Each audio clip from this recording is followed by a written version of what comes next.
That's right. Grown man screams at you in his car again. I have to talk about Nightreign. This game, if you've heard any complaints, any warnings, any criticisms, I gotta tell you right now, that is a big bunch of baloney. This game is incredible. Now, truth be told, while I do like Souls games, I'm not the biggest fan of the genre. I play the Fromsoft games, but what I have been super deep in the rabbit hole of is roguelikes. I was hardcore into Vampire Survivors, Balatro, Binding of Isaac, Enter the Gungeon, just to name a few. Super, super deep this year. And of course, when Nightreign was first announced, I kind of glazed over it a little bit. I didn't really care that much, but as soon as I kind of fell into this rabbit hole of roguelikes, my full attention was immediately hooked onto it. And I gotta say, the game has absolutely not disappointed. I have been addicted to it since it's dropped. It perfectly captures that addictive quality that good roguelikes always have, where when you die, of course, you're, frustrated and you're annoyed, but you also immediately want to jump right back in to give it another shot and see how far you get this time. And that's something I actually want to address right away, because a lot of the criticisms I see labored at this game, I feel are coming from Souls-like fans primarily, where they went into Nightreign kind of expecting a Souls-like experience, and that's simply just not what this game is. This is a roguelike through and through. I kind of spoke about this recently where I was talking about if Elden Ring Nightreign is fun, because in typical Souls-like games, you're supposed to take your time. Elden Ring especially, with the big open world, you're supposed to explore every nook and cranny, find as many items as you can, gain some levels, gain some allies, to really take on those bosses and have the best chance. And that's just simply not how things work in Nightreign. Nightreign, you are constantly on the go. You have to move because the clock is constantly ticking. And this kind of pressure can be a lot at first. It can be overwhelming. And that's the point, because the more you play, the more runs you do, the more you learn the map, the more you learn the random generated castles, the bosses, you can get better and better at routing what path you're going to take throughout the map. And that is the most vital skill you can have in Nightreign. Now, before anybody says, I have only played this game solo, so if you're worried about playing solo and being steamrolled, don't be. Out of 8 bosses, I've already cleared 6 by my own. The final boss is very doable solo. It is fine if you want to do it solo, multiplayer, however you want to play this. As long as you put in the time, as long as you dedicate to learning the game, just like any other roguelike would ask you, you're going to have a great time with this. And the more you play, the more you learn, the more you die, the more you learn about items and drops, you're just going to get better and better and better at the game. Your first run in Nightreign, you're going to drop in, you're not going to know anything of where to go. You're going to see a bunch of locations on the map. You're not going to know, should I go to this one? Should I go to that one? You're not going to know about Everjails. You're not going to know about the merchants and where they pop up. You're not going to know about the castle and the best routes to go in the castle. But the more you play, you're going to start to realize, when I drop in, I should probably be trying to find a church, right away and rooting to that. I should probably be trying to go to a boss that I know is pretty easy, because say you find a boss that can give you a lot of runes, it can give you a lot of experience, maybe a good item drop, but it takes you maybe 5 minutes to kill. You really shouldn't go after that, because yeah, you're going to get a good reward from it, but in that amount of time that it took you to beat that really hard boss, you probably could have killed 13, smaller bosses maybe, and gotten just as much, if not way more runes and, items in that amount of time. So learning these things is vital to your success, and it's very rewarding to learn that, to go into a map and say, oh man, this is just a bad roll. Man, I'm not getting a really, lucky run this time. I'm not getting this item that I want. But having enough knowledge to know how to turn it around is so rewarding when you can take kind of that that not good run and turn it into a god run is really nice. And vice versa, when you're having a god run, when you're getting these amazing drops, when you're getting really quick bosses, when you're getting really, a lot of runes, and then you run into one boss that just kind of steamrolls you and shows you can't just, rest on it.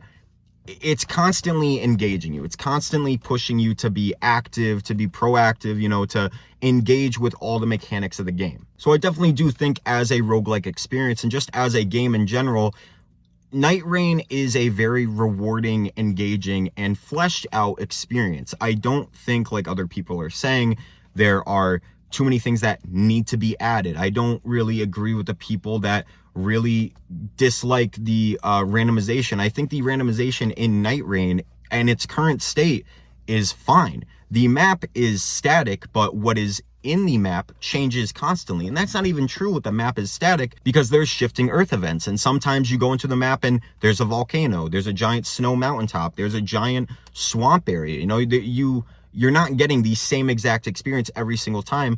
But even regardless of that, when you go into just the standard map with no, you know, deviations to it, the castles, the structures, the bosses, the items, everything is randomized. The loot you're getting is randomized. The, you know, encounters you're getting at the end of night are all randomized. So it has that roguelike randomization in it. I don't think anything is wrong with that. I don't think anything needs to be changed with that. Would I like to see new maps? Would I like to see new bosses? Of course, more content is always appreciated and better. But in its current state, I think the game is fine. There's plenty of roguelikes that have static maps that are not called out in this way, such as another roguelike I love very much, Risk of Rain 2. That game has static maps. The structure of the maps itself don't change. However, the bosses, loot, items you get, all randomized.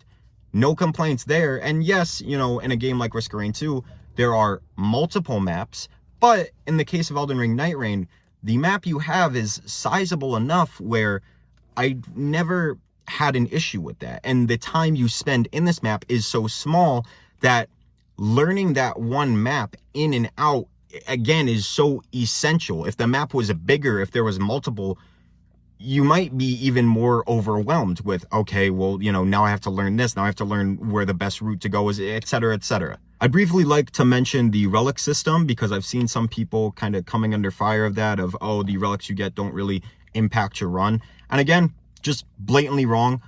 There is not too many roguelite elements in Nightreign other than the relic system, because these are the permanent abilities you can put on your character that can, you know, really make a difference in how you approach a run. For example, a large part of your success is the items you have in Nightreign, and unfortunately, that's left up to RNG. So if you spawn in and you're getting a lot of good boss runs, you're getting a lot of runes, you're leveling up a lot, you know, you find a good merchant, you get a Wandering Grace, but you're really just not getting a good weapon, that can really impact your overall performance. You know, your damage just won't be up to par later in the run.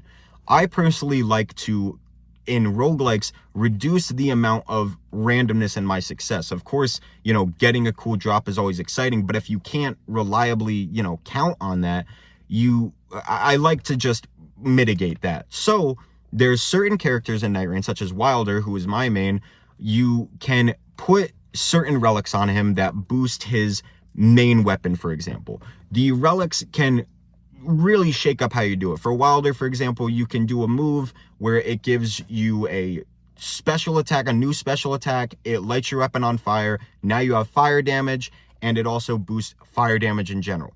That's just one relic. There's a lot of variety in the relics, but again, the drops, what you get on these relics is all up to RNG, but it keeps it exciting, engaging. You know, when you get a really cool one, it's a great time. I really am enjoying Nightreign. You know, I already spoke about Nightreign to a certain extent in the last video that I made on it, but I've really been having a blast with it. I am hardcore addicted to it. You know, it's a really great time. If you're worried about playing solo, if you think, oh, I don't have friends, you know, and it's hard because I don't think I can do far in that, forget all that. You just, you know, like any roguelike, you got to learn the map. You got to learn what bosses you can take on. You got to learn which locations are which, you know, and eventually you're going to start succeeding. You're going to get further and further and further, and you're going to kill that boss eventually. It's inevitable if you keep throwing yourself at it. And just for some tips, if you are struggling in Nightreign, you know, play Iron Eye, play Wilder. They're really great for solo play.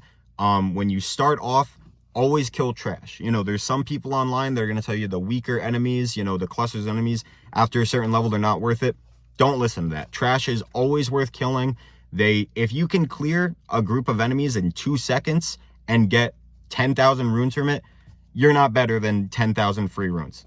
Don't listen to them.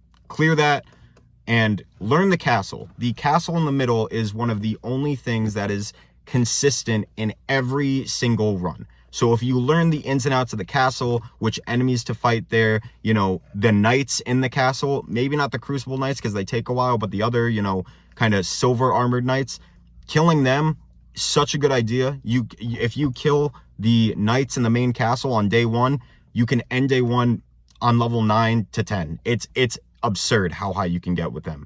Learn the castle, always go for churches, always go for trash.